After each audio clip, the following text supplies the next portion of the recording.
आर्थिक विकास की प्रणालियां में आपने पूंजीवादी प्रणाली पढ़ा, केंद्रीकृत नियोजित प्रणाली पढ़ा। केंद्रीकृत नियोजित प्रणाली में आपने पढ़ा कि किस तरह से सरकार साधनों पर नियंत्रण करके उत्पादन अपनी मर्जी के हिसाब से कराता है, यानी जो उत्पादन होगा उसी का उपभोग किया जाता है। तीसरी प्रणाली है मिश्रित आर्थिक प्रणाली। मिश्रित आर्थिक प्रणाली यानी मिक्स्ड इकोनॉमिक सिस्टम। नाम से ही जैसा कि जाहिर होता है, इसमें निजी क्षेत्र भी होगा और सार्वजनिक क्षेत्र भी होगा। सरकार बहुत ज्यादा हावी नहीं होती है, निजी क्षेत्र को भी आर्थिक विकास में भूमिका देती है। उत्पादन के आर्थिक विकास की मिश्रित आर्थिक प्रणाली में उत्पादन के सभी साधनों का स्वामित्व, संचालन और नियंत्रण निजी उद्यमियों के साथ साथ सरकार दोनों द्वारा किया जाता है, यानी निजी उद्योगपतियों और सरकार दोनों के हाथों में नियंत्रण रहता है। ठीक है, अर्थात निजी क्षेत्र के साथ साथ सार्वजनिक क्षेत्र की भूमिका भी आर्थिक विकास में रहती है। एक तरफ जहां पूंजीवादी प्रणाली केवल पूंजीवाद विचार पर आधारित है, वहीं केंद्रीकृत नियोजित प्रणाली समाजवादी विचार पर आधारित है, जबकि मिश्रित आर्थिक प्रणाली में पूंजीवाद और समाजवाद दोनों ही विचारों का समन्वय हो जाता है।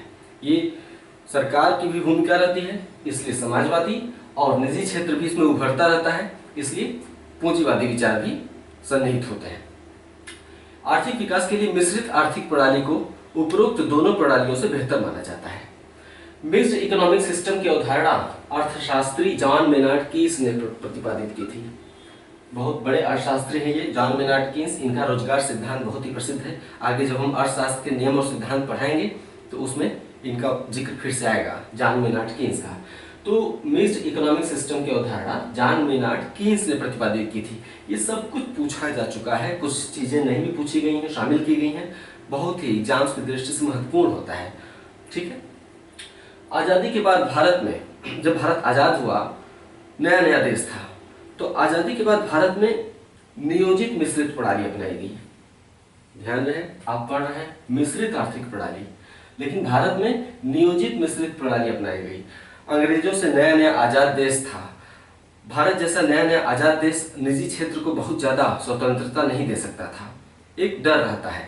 ऐसे में सरकार ने संसाधनों पर, उत्पादन पर अपना अधिकार निजी क्षेत्र की तुलना में थोड़ा ज्यादा रखा, यानी निजी क्षेत्र भी था। मिश्रित, यहाँ मिश्रित वर्ड है, नियोजित मिश्रित है। यह है मिश्रित और यह है नियोजित मिश्रित।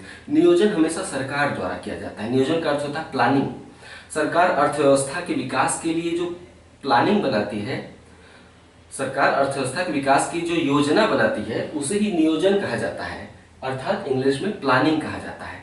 यानी अर्थव्यवस्था के विकास के लिए जब सरकार योजना बनाए तो उसे ही हम नियोजन कहते हैं। इतना तो आप पहले भी समझ गए हैं, है ना। तो नया नया आजाद देश था, निजी क्षेत्र को अपेक्षाकृत थोड़ी कम भूमिका दी गई आर्थिक विकास में। सरकार ने अपने हाथों में कंट्रोल थोड़ा ज्यादा रखा था और निजी क्षेत्र पर भी थोड़ा कंट्रोल रखा था कि निजी क्षेत्र बहुत ज्यादा विकसित न हो जाए।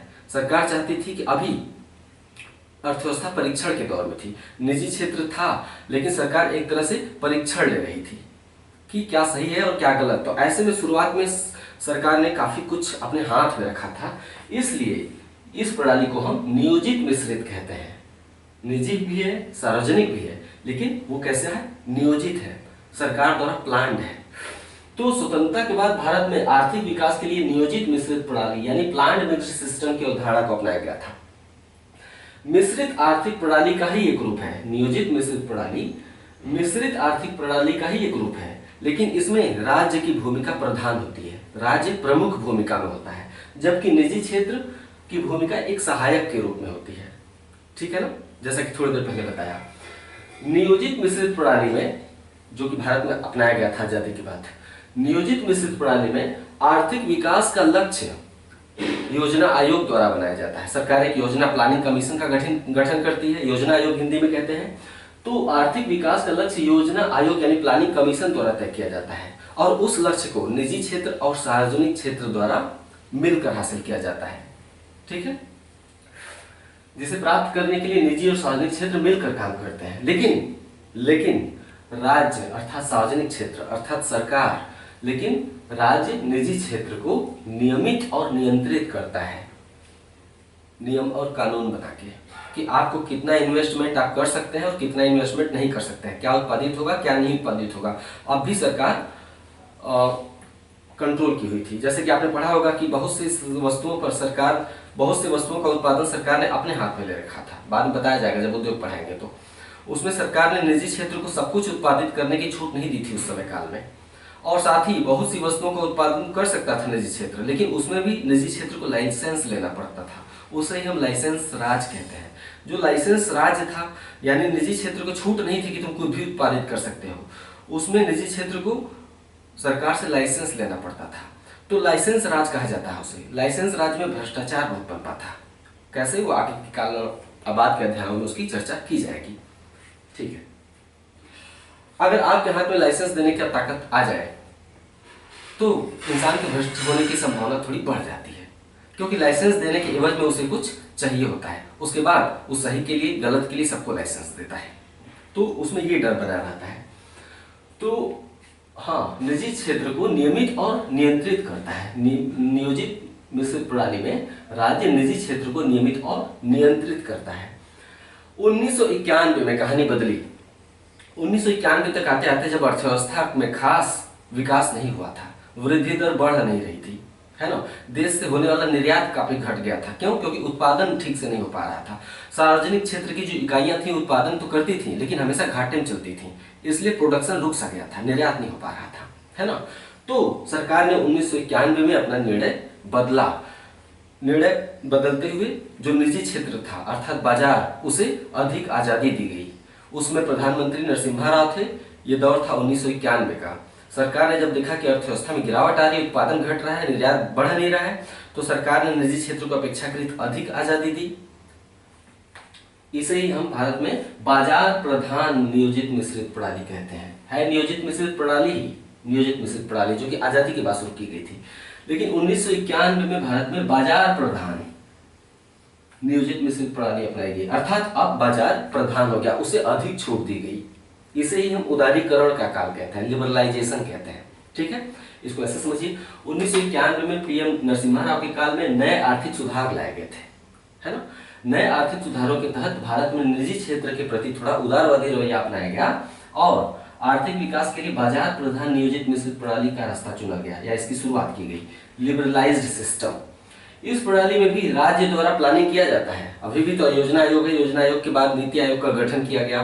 तो ये प्लानिंग करने के लिए ही तो सरकार गठित करती है, यानी निजी क्षेत्र को अभी भी पूर्ण आजादी नहीं है, क्योंकि ये मिश्रित आर्थिक प्रणाली है। मिश्रित आर्थिक प्रणाली में हमेशा सरकार की भूमिका प्लानिंग करने के लिए रहेगी, सरकार ही प्लानिंग करेगी। आर्थिक विकास के लक्ष्य हमेशा सरकार तय करेगी मिश्रित प्रणाली में।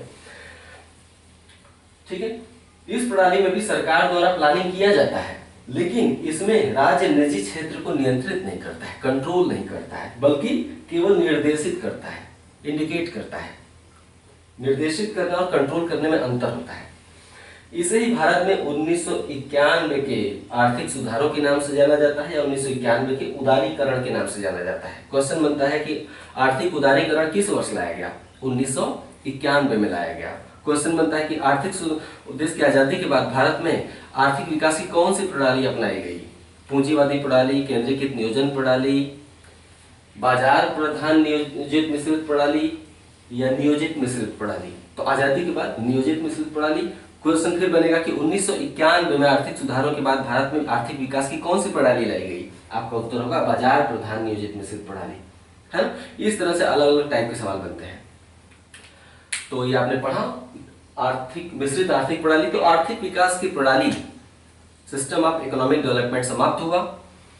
अब धीरे धीरे भारतीय अर्थव्यवस्था का जो चैप्टर है और रुचिकर होता जाएगा आगे। आपने अब तक सब्र रखा, वास्तव में काबिल तारीफ है।